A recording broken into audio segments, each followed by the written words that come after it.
So you say your name, you can say your name from this feeling, say your name from this feeling, say your name from this feeling.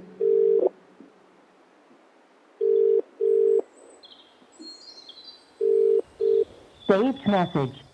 Hi, Tomas. This is Anna. I'm so sorry I'm not able to make your performance. I have to just kind of take it easy today. I wanted to tell you that if you have any time tomorrow, you might want to come out and I could show you some videos as well as getting that photograph taken. The best time would be sometime tomorrow. It could be other times, but let's set up a time. And I have some videos that you might like to see. So good luck on your performance. I know everybody will enjoy it. And my number is 415-461-5362. Okay, as they say in the olden days, break a leg. Bye. It's very interesting how when somebody is like a father or a mother or an older sister, when you watch your family members and they influence you, they inspire you to do something. And you inspired hundreds, thousands of people all over the world. And this is like how you share this knowledge, how you spread this knowledge, and how you deliver your message of dance, dance as something not only for entertaining, but something that is more personal. For community, for personal growth, for everything, because words are just symbols. They're just symbols of experience. So how to get to the experience? Because the word is just one symbol, but movement really incorporates everything.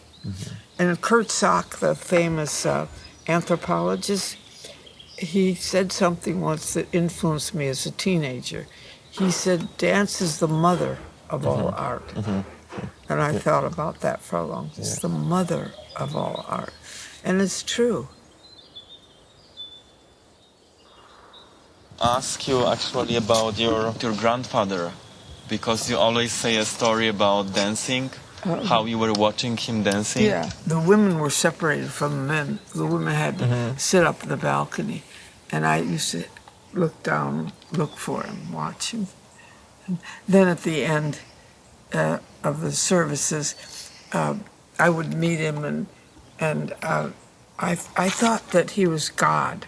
I just thought, I'm a little girl, 5 years old. I'm trying to figure out what God's like. I thought, well, he must be God. He's got long white hair, and he's dancing with joy. He must be God. So we'd come down from the, I'd be up in the balcony, and then I would meet him, and I would hold his hand, and I would skip with him all the way back to the house, and I would say, I'm dancing with God, I'm dancing with God. He had a big influence on me. But he never, he couldn't talk English very well. So we couldn't really communicate with words.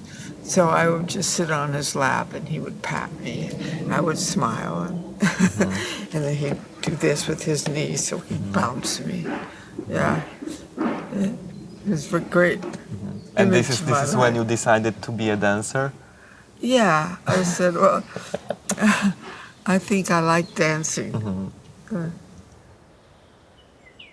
In your work, Anna, there is a lot of love and a lot of trust and a lot of place for personal relationships, which I admire very much, because you often talk about being personal with your dance, not just imitating the steps, but coming out of an inner call. Yes.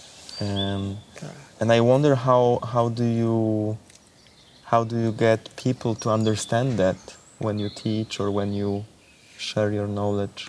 When I do their warm-ups, I teach really from anatomy, so it's not personal to me.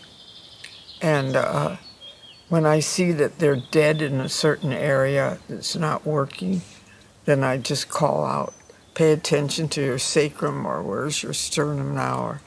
And so I keep the movement skills very objective, but then also I try to get people to say, if you do a movement like that, how does it differ from a movement like that? Or how does it differ from a movement like that? So when I teach, I have them explore the feelings and emotions that come up and let that be a driving force in how they improvise. How do you go from, if it's this, then what's the feeling of that? Then where does that take you? So I try to just help them understand that every movement, if it's objective enough, will read to other people. If I do a movement from the sacrum, then that's going to read one way that's different than if I do a movement from the lumbar region. How's that going to read? How's that going to feel? How's that going to affect other people you're interacting with? So it's just bringing sensibility to their movement, not my movement. Sensibility, what is that movement? What's the sense of that movement? So that's why I enjoy teaching. Otherwise it gets very boring.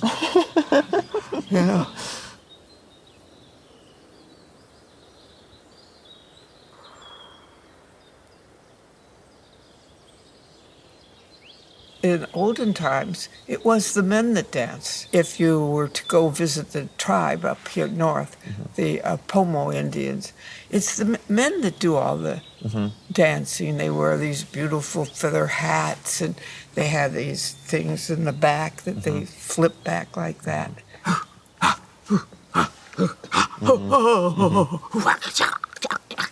They really get into it. They have this kind of way of connecting to the earth where they just sort of drop their whole body and then they whirl around. I always join them and they laugh at me. There goes Sea Ranch. Because I don't have, no matter how much I try, I just don't have that feeling that they have, earthy feeling. Do you think it's important that men come together as a group and learn dancing or experience dancing? It's the experience of their feeling free to, use their power. They're not going to hurt anybody. And they have common experiences. I'm trying so desperately to get men, more men dancing. So I have these workshops now for men only, and lots of men come, but then they don't appear in class where they're women. Did I tell you what they said? Yeah. So because they are afraid of meeting the yes, other. they said they get distracted. They get distracted. Yeah, they get distracted. and they become self-conscious. So at least they come for the men's group.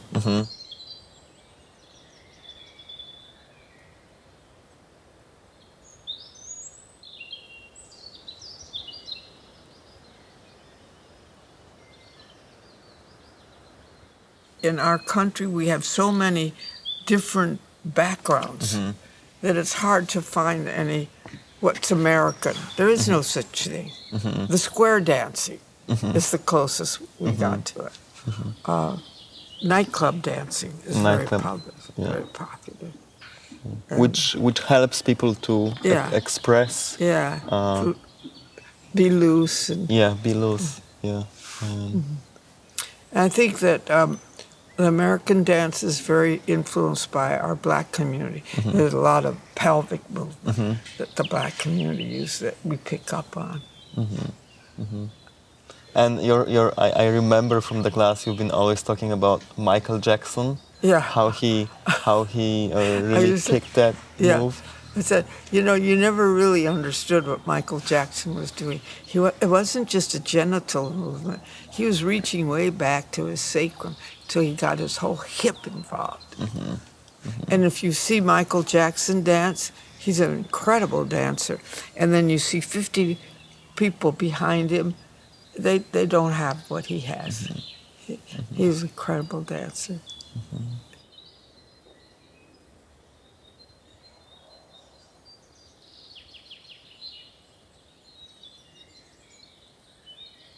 Do you think the art and dance can stand as a resisting force? Oh yeah, I think that all of us as artists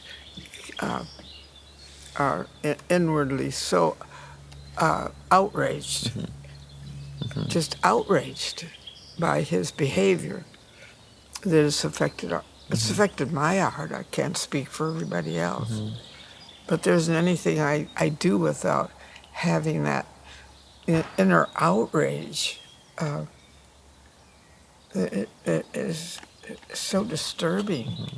The best thing about Trump is that he's made us all very active. We're all coming out To resist. and protesting and showing our spirit against him. What do you think, Anna, of new generation dance? Like how do you see it? You often go to see other shows, you know, you invite people to come and perform here. I was performing here a couple of years ago.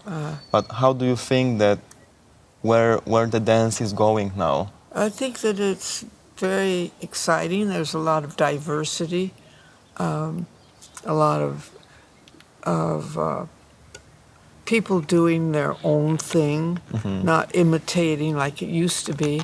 Like in the first generation of so-called modern dancers, everybody was imitating either Martha Graham or Doris Humphrey or Charles. Now there's much more individual expression and people finding their own way. I think it's very interesting what's happening. I especially like the street dancing, where people are very spontaneous and not necessarily trained, just dancing out of their natural juices. Desire to Yeah. move. Yeah, Yeah, a desire to move. flash dancing.